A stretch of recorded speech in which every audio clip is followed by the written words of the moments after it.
Hello, everyone, and welcome to another episode of Questlog. I am the Reverend Tim Hannon. This is Helene Hannon. Joseph Leake. Joseph Leake needs to have a deep voice, otherwise. Joseph Leake. Oh, That's a little different. nasally. Pick which voice you want me to use today. I want you to use the very nasally voice, and I want you to speak in German the whole time. Maybe I'll just use my normal voice. Okay, that sounds good. That sounds Good compromise. This is What good. have I gotten myself into? so. You know, we usually begin with what we've been playing. So we've been playing a game called Mage, which is from White Wolf. It's a tabletop role playing game. Helene and I have been playing it for the past few months. Yeah, but I mean, on and off over the years. On and off over the years. So yeah, we played it a while ago. And the cool thing about Mage, it's not like D&D, it's a storytelling system. And so the rules are a little bit less hard. It plays a little bit loose with some of the rules. But the cool thing is your character is on a quest to ascend into this like supernatural beingness, and you're granted magic. And you can do basically anything as long as you have a certain power level. You can try to do basically anything. Yeah, that's That's like where an the important dice come in. That's what the dice qualification. Right, that's true. So it's like, my character has a backpack full of just random material, and she's a matter mage, so physical matter thing. So she can reach into the backpack and say a spell and then pull whatever she wants out of it. She can then also, because she has forces magic, turn a river into steam so that there can be fog to get away. It's whatever you want to do. So it's been really, really fun playing that. That sounds fun. What kind of character are you? My character is aligned with the Hermetic Order. We're playing in Atlantis in 1850. That's the Boy. setting. And she's 1850 Plus or minus. AD. AD. Yeah, I was Oh, just going to it's put it. Okay. You know. light steampunk-ish. Oh, I got you. Oh, But you boy. can set it whenever you want. We've played where it was set in the modern world. Uh-huh. No, that's a fantastic blending of elements. Yeah. Atlantis, steampunk. It's amazing. It's great. So the Hermetic Order is kind of mages with these long histories, and my character, she's posing as a man because the Hermetic Order is very, oldest son kind of thing. So my character is posing as a man. Oh, interesting. And also is a teacher of science. And that's how she makes her living. In the evenings after teaching students, goes out and solves crimes about, werewolves and stuff like that. Oh, boy. Helene is my brother. Right.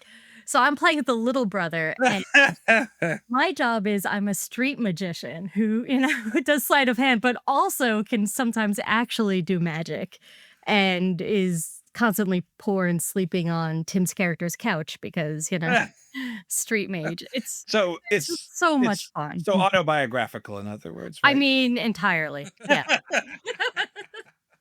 Totally. I know this is how it's just been. I've always wanted you to make more of your street magic, Helene, but it just never seems to go anywhere. Right. Well, it's nice that we actually got a new couch, So I've seen pictures of your new couch. It's nice. It's really interesting to see Helene try to do her street magic at church too. Which you come down for coffee hour and Helene's there pulling, children out of her hat. Right. And- That's I'm sure that goes over I'm well. the Sunday school coordinator, so that's why. Oh, that's why you're pulling children out of your hat. That's This why. makes sense. Yes. Well, Boy, things are very interesting at your church. well, it's the Episcopal Church. It's the way to go. It's very interesting. I think you guys, it sounds like you're having a lot of fun with that. And Yeah. and our topic today, I recall, is going to be on video games, tabletop games, and the cosmic. But would you say that, because what I'm thinking when I hear Atlantis and these kinds of things, they evoke for me, cosmic settings evoke mystery, antiquity. For some reason, outer space always seems to be ancient outer space civilizations. Yeah, I mean, I'm feeling the mood. I had been reading something recently about Atlantis stories, Ooh. throughout the centuries. Oh, cool. Really? Yeah, Tell me more. Well, it was just going over the different things people have said and where they've tried to locate Atlantis. And I'm interested in this idea that this isn't what the author was talking about, but you can tell a story. What is the myth of Atlantis? Why do people respond to it so well? Some of those same things, that idea of lost civilization, remoteness, mystery. You eventually get to a point, and this is, the author talking about this. You get to a point where so much of the world is mapped out, it just doesn't really become too feasible to try to locate where this could have been with any certainty. There's a little bit, I mean, I'm not saying that Atlantis didn't exist, but the more you find out, the less chance there seems to be that it's anything other than a myth. So as those doors kind of close, it seems like outer space settings, cosmic stories, give us a chance to open up and believe, or semi-believe, in the possibility of something that I think people in the past might have found with the Atlantis story. Imaginative space for a place for teasing out all kinds of imaginative ideas. Would you go so far as to say that space is the final frontier? That's a great phrase. Right? That's a perfect way of putting it. I should trademark this. Adam is giving us a look. Our producer is giving us a look. So No, let's return to this, because I feel like that's a really, Helene's put her finger on it. The final frontier. That's got teeth, Helene. It alliterates, that's kind of cool. that makes me think of 2 Star Trek: The Next Generation episodes. Oh, what's that? Star Trek. One of them is the one where they like superpower the ship and then go to like the end of the universe. And there's all these like white things around, and they're just kind of like, where is this? And it's all about the mystery and the awe of where they've been, right, or where they come. And then there's the one where Q gets really mad at them and throws them into a situation which they can't figure out, and it's the Borg who are chasing them down, and there's these horrifying creatures, and everyone on the ship, even Picard, is kind of like horrified, and this is too much, we can't handle this right now. So there's these 2 episodes where they're dealing with this cosmicness that can be explained, that is either frightening or wonderful or wonder-inducing. And it's some of the best. I mean, I wouldn't necessarily call them sci-fi. I would call them more fantasy sci-fi episodes, because it enters into that wonder place as opposed to trying to explain what's going on. Yes, right. I think sometimes the creepiness part of it is really important. Which, I mean, Atlantis gives off that myth is compelling, partly because it sounds wondrous, but partly because there's a creepy feel to it. Like, you just know there's something going on here that isn't normal. This ancient civilization with all of its advanced secrets and knowledge. And so I got excited when you said we would be talking about video games and the cosmic today. I got excited because that means we need to talk. My thought went to, we need to talk about Sinistar. You know how I feel about Sinistar? Yeah, okay. Because but it's all terror. It's all terror. Well, But okay, so anytime we encounter something that is wondrous on a cosmic level, like, it is terrifying, right? Is there any example of anything that isn't? I mean, angels have to say, "Don't be afraid," right, as right, soon yes. as they show up. There's Right. people cowering in fear all the time. Like, Yeah, it's part of the wonder, right? Is that kind Yeah. of fear element. Yeah, absolutely. So describe Sinistar Yeah. to us. yeah. Yeah, so Sinistar, I have this, and Tim and Helene know this, I have this long-standing affection for Sinistar. What is that, early 80s arcade game? Something like that. Yeah. And there's a terrific YouTube video I saw about this. It was Sinistar. I think it was subtitled Sinistar or How to Play Games Wrong. And this person was describing exactly my experience. If you don't really know what you're supposed to do, Sinistar is like this for you. You're flying a spaceship around. There are asteroids. There are other ships that come and try to destroy you. But eventually you start hearing, as you just fly through the endless void of space, you start hearing this horrible voice coming from somewhere, taunting you, saying things like, "Run, coward," and "Beware, I live." And you're, Okay. what is this voice? And sometimes it screams. You hear the screaming. And then this monster shows up, this with this devilish face and all these horns. And essentially what it does is show up and you try to destroy it and it can't be hurt. And then it destroys you. Now, there actually is a way you're supposed to play the game. And what this video was talking about, and I thought this is exactly my experience. you don't know if you don't know how to play it. It's basically a game you play for that feeling of terror and strangeness. And there's this dark space entity out there looking for you. And once it shows up, the game is over because you can't beat it. Now you actually can. You're You're paying supposed. quarters into this game for that terrifying Yes, experience, right? exactly. Okay, Right. okay. Right. Right. Exactly. Now, what you're supposed to do is you're supposed to shoot the asteroids that are floating around, and they drop out little bombs for you to collect, and you use those on Sinistar, and you can actually defeat him. Although even then, the game just seems to go on forever because if you destroy Sinistar, a thing pops up, text box that says something about you've destroyed the Sinistar, but another Sinistar may be built or something like that. Who's building this Right. sinister? Who's building these things? Right. Who is this sort of mysterious group? Right. So then you go to stage 2, and sure enough, somebody has made another Sinistar, and it sounds exactly like the other one, and it starts taunting you. And you're just like, this game will never end. So this is, I delight in the psychological weirdness of this, that this is a game flying in outer space forever and ever, collecting bombs so that you can destroy these mysterious cyborg creatures that somebody is making and that are totally malevolent. And that's it. That's your, you will be trapped in this purgatory. It's your fate. You have Right. This is your fate forever. That's right. Unless the Sinistar destroys you. So I had a, and I think the video was well done, but and he described his nostalgia for it, the guy in the video. Same for me. I always, even though I didn't actually know how to succeed in this game, I kept playing it because now, to speak more seriously, I really think there was something, not only the terror and adrenaline, but the kind of eeriness and mysteriousness of it. It was really evocative. The lack of story helped, the fact that it isn't telling you much.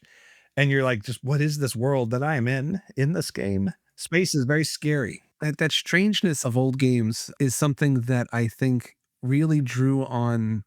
I mean, it drew on the three of us. I know that because we talk about that all the time when we get together.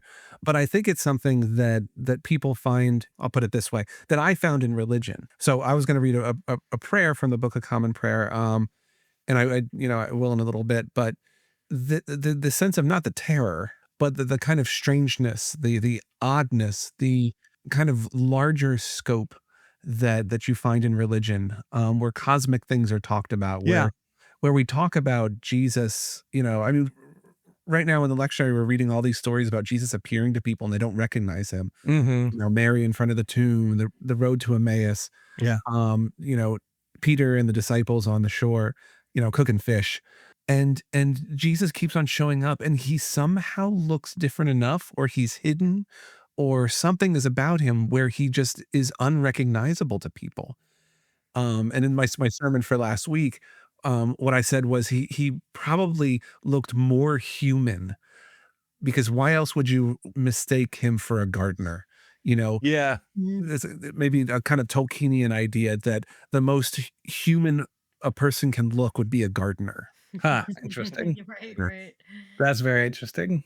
But yeah, right. That's that element of the holy. Yeah, right. The sublime. We don't want it to, I mean, we want the comfort too, and that's part of the beauty of the faith, but that there is this strangeness, otherworldliness, draws us out of ourselves, and we incline towards it. We long for something like that. I remember the first time that Helene, I grew up Protestant. Well, Protestant. I grew up in the Dutch Reformed tradition, but not in a really strict Dutch Reformed tradition. Apparently, Dutch Reformed is super strict. It was kind of vanilla The Protestant, soft option. the soft option. Yes. So my mom and dad said, "Oh yeah, we took communion," and I had no idea. I was downstairs in the Sunday school room, just coloring pictures of Jesus and whatnot. But so Helene, when we were in when I was in graduate school, Helene said, let's go back to church. So, we went to the Catholic church. I couldn't take communion, and so we went to the Episcopal church. But the first time I took communion, I was like, what is this? Ah. This is magnificent. Why haven't I done this before? Why haven't I known about this? But like, it just felt so cosmic. I got the kind of same rush that I did when reading about this stuff, when playing these games and stuff of I'm entering into this world that is more than me, that is is more than the day to day, but yes, it is still couched in the day to day. It's still in Yeah, bread and wine.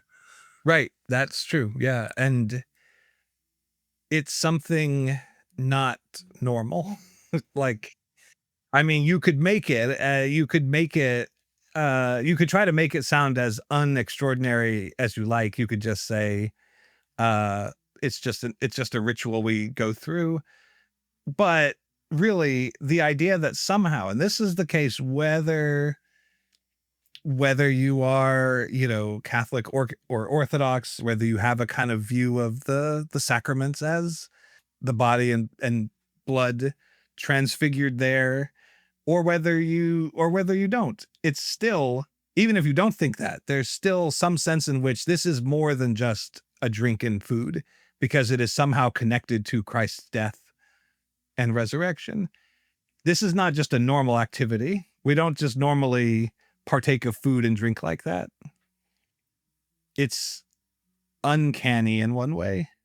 Yeah, and the ritual around it helps us see that, I think, Yes. Yeah. children notice, that this isn't just cookies Right. and juice, it's because all the adults are participating in this very, serious and communal Yeah. way, it's neat like that. Yeah, Yeah. That's true. Right. Right.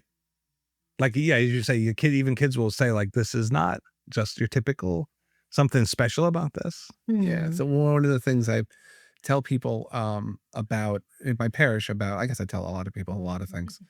But one of the things I tell people about the Eucharist is the best thing you can do as a parent is to be attentive and look and be prayerful in it, because your kids will see that Mhm. and be like, oh, this is how we mark something as being important. Kids sometimes do not see that and they sit on their heads during the Eucharistic prayer, but it's important for kids to see parents and adults and people that aren't their parents looking reverent and Yeah. looking Wow. like paying attention in a different way to this stuff. Because normally when we watch the news or read it on our phone, we kind of lay back, or our eyes kind of get hooded and we're reading it. Or if we're watching a movie, maybe we'll kind of sit back with a thing of popcorn. But being reverent Mhm. and being in the position of receiving the holy, when kids see that, they learn in a different way how to respond to this stuff. And it kind Yeah. of goes hand in Yeah. hand with what's going on inside of you.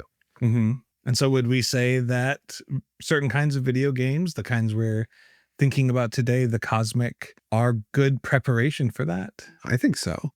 Or they tap a certain nerve that you're like, I don't know why, but I want this nerve tapped again. So, Like, mhm, I want to feel this again, mhm, and you are disposed towards it. Yeah. Which is kind of interesting. In I don't know how it is among Presbyterians, Joseph. So you can answer this, but with Episcopalians, sometimes, and not always in a very charitable way, we say, oh, all those, some of the mega churches have all these things, these light shows and music, and people are just going there to get their fix. And some of we look down on our brothers and sisters and siblings who try to get that. But I think they're reaching out for the same thing. There's something, ungraspable in the way that they do their worship, and in the way that we do our worship too. Mhm. And I think that our generation, the millennials and then Gen Z, are trying to find that elsewhere. They're trying to find that in pop culture, which unfortunately is not always great at really grasping that or delivering. We often talk about Star Wars and how sometimes Star Wars shows don't deliver the kind of buildup of this kind of mystic or mythic or Yeah. cosmicness. I do feel like, yeah, there are aspects in which I see missed opportunities sometimes with recent pop culture enterprises, though not all. And you guys you've informed me of some cool video games that I don't know about that are, I think, recent or new, that are tapping into this stuff. But yeah, I see a lot where it's like, you could have made this sublime, mysterious, and you opted not to. Why? Well, it seems like an important thing that's missing is the interactive part, So, like in video games, like we are controlling the main character, but then there's also, the music and the colors and the world building and all of that. in tabletop role playing games, we are controlling a character. In church, we are controlling a character. Oh, It's us, but like we are actively participating in some way, whatever that participation looks like, we are there. But, consuming media, watching a video or reading a book isn't quite that same level. It's different, you that's a know. good point. Yeah. And, video games and pop culture don't say go and do likewise. Yeah, Mhm. that's true too. One of the A things. lot of them say, "Please don't do likewise." And we have a lot of anti-heroes. Yeah, that's true. Right. The recent Neon Genesis Evangelion remakes, there are movies that came out over the last 10, 15 years. The ending of it, and I won't give away the ending if anyone is worried about spoilers, don't worry. Oh, But the ending kind of says, get out of your chair and live your life in the world. Stop just digging your head into escapism mhm. and do something. Do something in the world. Make community, build community. In the original ending to the show, there was the show, then there was a movie. There was this kind of pan across a theater of people sitting there watching a movie, Oh, almost as sorry. like a mirror Oh, funny. towards people. And then it went out into the world, and it wasn't animation anymore. And it was like doing videos of trains passing, a cat, all this kind of stuff, which was kind of lifting up the world as like, listen, go out into it, get out of Shinji Ikari's depression and sorrow and longing for, his loss, and move out into the world. And most pop culture doesn't do that, though religion, I think, and definitely Christianity, and I think most religions do it, but I think definitely Christianity says you got to go out and start living this. You got to go out Mhm. and volunteer, treat people differently, work differently. And whether we hear it or not is a different story, but there's that inherent thing in religion. Yeah, that's true. Right. So, maybe would you say that some of these aspects of video games or pop culture more generally that point you in that direction of longing for something beyond this world, that can be a healthy starting point, but maybe the answer is not to say, so let me keep consuming media so I can keep feeling this, Mm. pull towards something, but do answer the pull as well. Like, Yeah. it's a great place.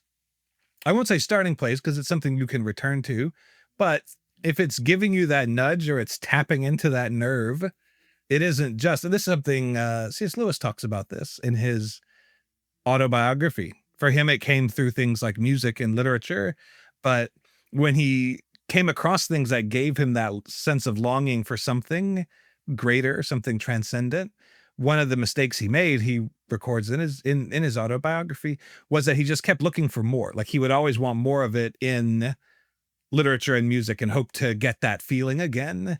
And one of the things he learned is that all of that is great, but you feel the longing for something. You should follow the longing. You should orient yourself to the thing it's pointing you to. That's what it's doing. It's pointing you to something. You don't want to just keep reading the signpost. You want to follow. Yeah. And I think gaming can do that. Mhm. Gaming and, both tabletop gaming, the benefit of it is you're with a bunch of people, and before and after you play the game, you talk to each other, Yeah. our gaming community started eating together beforehand. We started it Oh, that's so that nice. we can get people to go to the fish fry and support our fundraiser. But then someone said, "Hey, I'll make lasagna." And oh my gosh, Amazing. GMing, being the game master and having 2 giant pieces of lasagna in your stomach is not a good idea. Like we Why? all needed a nap. We all needed a nap. Subject for the next meeting. Why not? Why not? Why not have giant lasagna in your tummy? It Well, was too It yummy. was so good. But when I was in high school and college and I played games like Xenogears and Chrono Trigger and all these games, they made me want to explore the world. They made me want to Mhm. explore what it means to be human, what it means to be, a soul and a body and together. Yeah. So those it can happen. And I think that a lot of game creators or creators of pop culture would be really happy if they were told like, wow, this changed my life. Yeah. Right. this made me think more deeply about the world. I think there's some who would be like, "Ah, it's just for entertainment," but I think most of them be like, "Wow, I really Mm. that's awesome. That's what I've Yeah. wanted." Mhm. Yeah. Yeah, I think that is interesting. I tend to find in interviews with creators of sort of mass pop culture, whether video games, kids cartoons, comic books, there is a kind of tendency, a certain number of them, but maybe the minority, say things like, "Yeah, I was just, it was a gig. I was just churning this stuff out, just came up with Oh, stuff." yeah. I am interested in the fact that a lot of them do tend to report something like, "Yeah, I was trying to do something there. I was trying to say something. I'm glad you responded to it." Yeah. That it Mhm. wasn't just a churning out process, that however commercial it was, they had deadlines to meet, products to sell, or the company they're working for had products to sell. That doesn't mean the creator isn't invested artistically in it. I bet you could go to the creator of Sinistar and say, "Here is my my psychological experience of loneliness and wonder in this game." And maybe he would say, "Yeah, I was supposed to be that way." Yeah. Yeah, that's I don't terrible. know. He Well might say, "You're crazy," but and that would be well, discouraging. that's also how you're supposed to be when you play that game. Yes. Crazy. The, That's right. the composer for Xenogears, found out that people had been, reworking his music, and just like composing their own versions of it and like really just like keeping it alive for decades. And he was so touched that he reworked it all himself because this was such an important project for him. And he's like, wow, I didn't know that anyone else cared at all. So he Ah, that's fully like wonderful. orchestrated this new version of all the tracks from the entire game. And it is amazing. It's like, this is his polished work. This is what he would have made if he had the money and the time in the past, Uh-huh. Yeah. what, 30 years ago? Oh, Yeah. Yeah, and it is spectacular. It's great. it's really cool, and Yeah. he called it myth, which is really neat, and then what he Ah. said was, I want this music to become your myth." And the way that I took that was that he wanted us to live from it, to believe from it, from this experience of the music, just in the same way that we want, in a good way, we want our religion and our faith to become our myth. We want to live from it. We want to live in it. Mhm. We want it to be to create and further and enlarge our way of seeing the world, Mhm. our way of conceiving of ourselves. And Yeah. it was really cool to, I mean, Xenogears music is, I mean, when I was playing in the beginning, I was just like, when in high school, I was wowed by the amazingness of this music. I would hum it in school down the hallway. Mhm. The people probably thought I was crazy, humming video game music, but it's so cool that the same thing that I got from it is what the creator actually wanted. Yeah. Yeah. Oh, Yeah. yeah. And that's it's a wonderful story to think that 30 plus years later, he's getting this kinda validation and opportunity to do what he had wanted to do. Yeah. What a beautiful Mhm. story. It really Yeah. is. I love Oh, it. yeah, it's wonderful how these things reach people. But I like how, like all of this is really saying if these things do change our lives, then we should live our lives in a changed way. Hey, You yeah. know, not just trying to repeat it, like you said. Repetition is good, Mhm. and sometimes we need to refound ourselves on this, and get back to our roots or see what we missed, or maybe things hit in a different way. But, to actually grow from the things that develop us, and to Yes, right. change. That's Yes. great. To take them seriously Absolutely. enough. Yeah. Yeah, it's like this, yeah, it's this, yeah, and you were touching on this earlier, talking about these things being, like the sacraments being the sacrament of the Eucharist being something rooted in the material world, but also something extraordinary, something outside the ordinary. The whole principle here seems to be that you find these things that are outside your normal world in some way, but also but you're still in that world. You are still in your world. It both transports you, but also changes the way you live within the world. You aren't just dead to the world. and leaving it behind. Somehow Mhm, it mhm. manages to be both. Yeah, which is, I mean, we have to wrap this up because we've been talking for so long. We didn't get to what we were think we were going to get Oh, to, but no. this is all the great doctrine of the Yeah. incarnation. Yeah. That Jesus isn't Hmm. pure spirit, Hmm. Jesus isn't pure human, Jesus is fully human Yeah. and fully divine. And both of those things have to be true. 100% one, 100% the other. And that doctrine is so important. And I think we forget it. We lean one way or the other Hmm. Right. sometimes. And we think of Jesus as just Christ, or think of just Jesus as the man. But to have those both at the same time is, one, just fascinating to think of, but also is essential to the way that our entire religion works. Yeah. Yeah. What a perfect note to end on. Yeah, why don't we end on the prayer? So the prayer itself is from the Eucharistic prayer, one of the Eucharistic prayers in the Book of Common Prayer, 1979. And this is prayer D. It's the opening to prayer D. So I'll just read it out here. It is truly right to glorify you, Father, and to give you thanks. For you alone are God, living and true, dwelling in light inaccessible from before time and forever. Fountain of life and source of all goodness. You made all things and fill them with your blessing. You created them to rejoice in the splendor of your radiance. Countless throngs of angels stand before you to serve you night and day, and beholding the glory of your presence, they offer you unceasing praise. Joining with them and giving voice to every creature under heaven, we acclaim you and glorify your name as we sing the Sanctus. And then it moves on from there. But all of that is just so cosmic. And like, we prayed it at Easter, and my mind was like, this is like, I searched so long to find this, and it was, a bunch of Episcopalians were Uh-huh. praying it down the street from me. Mhm, mhm. Yes, that's tapping that nerve right there. This is the kind of thing that makes me glad to be a Christian. Yes. Well, thank you all for listening, and thank you all for joining us. We hope that you join us again next episode. Thank you for your to Helene and to Joseph The for next your episode will wonderful be devoted conversation. exclusively to a deep, in-depth look at Sinistar. I promise. Oh, good.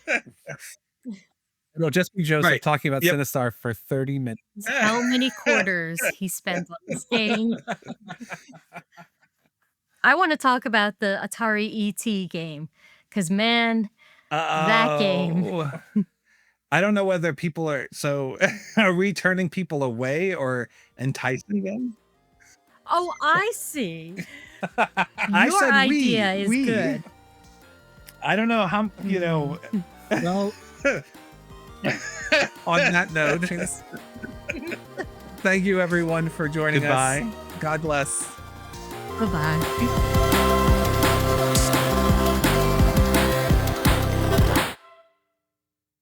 Adam, you can edit some of this umming out, but